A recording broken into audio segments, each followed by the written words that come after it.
কৃষি দপ্তরের উদ্যোগে ধান চাষে সাফল্য। কৃষি দপ্তরের উদ্যোগে গ্রামীণ এলাকায় বর্তমানে সুধা পদ্ধতিতে ধান চাষ অনেকটাই লাভজনক। এদিকে এই পদ্ধতিতে ধান চাষ করে যথেষ্টই সাফল্যের স্বপ্ন দেখছেন জলপাইগুড়ি সদর ব্লকের সন্ন্যাসী পাড়া এলাকার কৃষকেরা। এলাকায় সুধা পদ্ধতিতে ধান চাষ শুরু করেছেন এলাকার কৃষক পরিতোষ মণ্ডল। চিরাচরিত পদ্ধতি ছাড়া সুধা পদ্ধতি অবলম্বন করলে বিঘাতে ৩ থেকে ৪ মণ অতিরিক্ত হারে ধান পাওয়া যেতে পারে বলে দাবি। পরিতোষ মণ্ডল জানালেন, অন্যান্য পদ্ধতির চাইতে এই পদ্ধতি অবলম্বন করলে একদিকে যেমন রোগ সংক্রমণের হাত থেকে রেহাই পাওয়া যাবে, অন্যদিকে যথেষ্ট ভালো ফলনও পাওয়া যায়।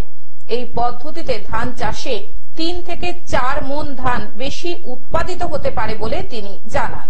এটা আমাদের সরকারি কিছু নির্দেশ আছে জলপাইগুড়ি সদর এবং কেবিক এবং আমাদের বিশ্ববিদ্যালয় থেকে, যে বিশেষ করে সদর যে লাইন করে এক জায়গার মধ্যে মিনিমাম ২০ বিঘা, ৩০ বিঘা, ৫০ বিঘা।